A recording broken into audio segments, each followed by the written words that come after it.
World Trade Center 7 was a 47-story steel skyscraper that housed numerous government agencies, including the Securities and Exchange Commission and the CIA. It had some office fires, particularly on the SEC floors, where many key Enron and WorldCom files were lost. No other steel skyscraper has ever collapsed due to fire, yet remarkably, late on September 11th, it fell straight down at near free-fall acceleration for almost 100 feet, even though no airplane ever hit it. The National Institute of Standards and Technology, or NIST, was tasked with solving this most amazing collapse. One unique piece of steel was found by Professor Jonathan Barnett, a fire protection engineer. He found a 1-inch thick steel column from World Trade Center 7 reduced to a half-inch thickness with gaping holes, curled like a paper scroll, thin to almost razor sharpness with a Swiss cheese appearance. And Professors Biederman and Sisson of Worcester Polytech confirmed the presence of eutectic formations on the steel. The Swiss cheese appearance shocked all of the fire-wise professors, who expected to see distortion and bending, but not holes. And the New York Times called these findings perhaps the deepest mystery uncovered in the investigation. FEMA conducted a preliminary building performance study in 2002. In an Appendix C of their report, they mentioned the mysterious eutectic mixture that attacked this steel. The severe corrosion and subsequent erosion of the samples are a very unusual event. No clear explanation for the source of the sulfur has been identified. So what is a eutectic mixture? It's an alloy or mixture whose melting point is lower than that of any other alloy or mixture of the same ingredients. As the sulfur content of iron oxide increases, the melting point decreases. So the problem is, what is the source of the sulfur that causes steel to look like Swiss cheese? There are two primary theories. The mainstream explanation is that the source of the sulfur was from normal building materials found in the rubble. In 2006, Frank Greening prepared a report outlining potential sources of sulfur. Dr. Greening identified the following major potential sources of sulfur: gypsum wallboard, diesel fuel oil, and molten aluminum reactions with gypsum. Mainstream media, such as movies, have said the sulfur came from masses of gypsum wallboard that was pulverized and burned in the fires. But independent scientists have developed their own studies that suggest other sources for the sulfur in the eutectic mixture. Specifically, various incendiaries, including thermate, was a contributing cause of the intergranular melting. The main chemical reaction in thermate is the same as thermite, but it also contains sulfur. Sulfur generates a eutectic system when molten thermate interacts with iron or steel, lowering the melting point of iron. But scientists on both sides wanted NIST to address this critical evidence in their final World Trade Center 7 report. Professor Jones said NIST should do an easy experiment in the presence of gypsum, and then test whether sulfur has entered the steel. And Dr. Greening wisely wrote at the end of his report, by way of verifying these conclusions, it is suggested that NIST fire tests should be repeated using more realistic environments that include shredded aluminum alloy 2024, crushed concrete and gypsum, water, rusted steel, aviation fuel, plastics, etc.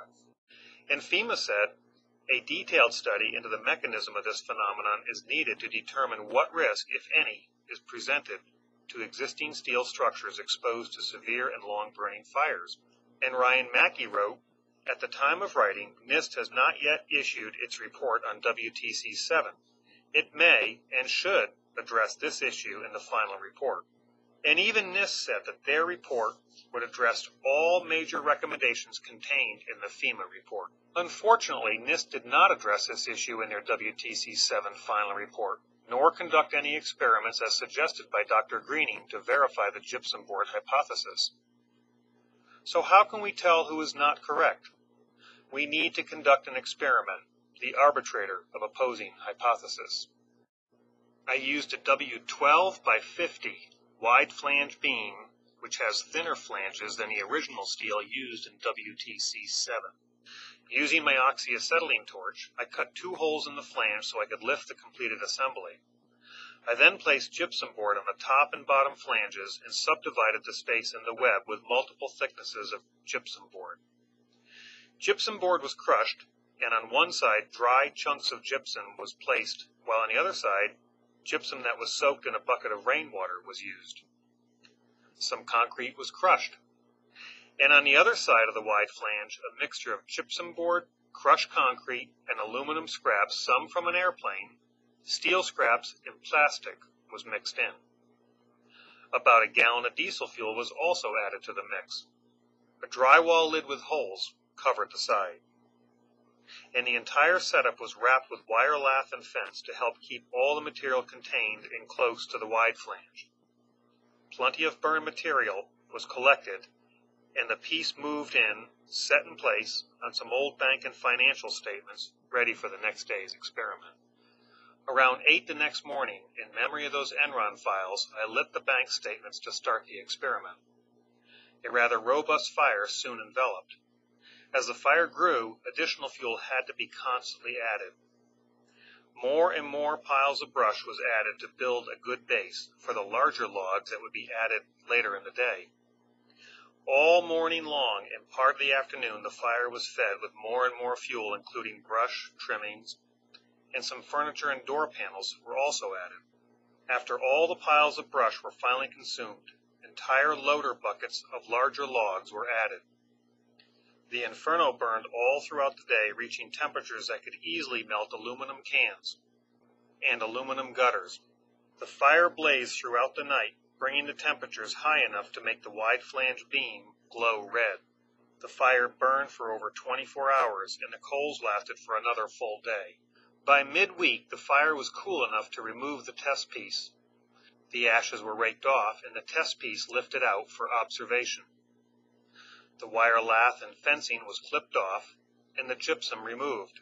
For the most part, all the aluminum scrap was gone, with the exception of a few small blobs. The steel beam did not have any holes whatsoever. In fact, it was still quite solid and sound. The aluminum, concrete, drywall, diesel fuel, and building materials did not cause any intergranular melting. So, if the concrete, drywall, aluminum, and diesel fuel did not cause the intergranular melting and sulfidation, then some uncommon substance that is not normally found in buildings must have caused it. And that uncommon substance must have been inside the structure before their destruction. Most people cannot accept the implications of the science behind 9/11 and think I must be wrong. So if you think I'm wrong, prove me wrong by experiment.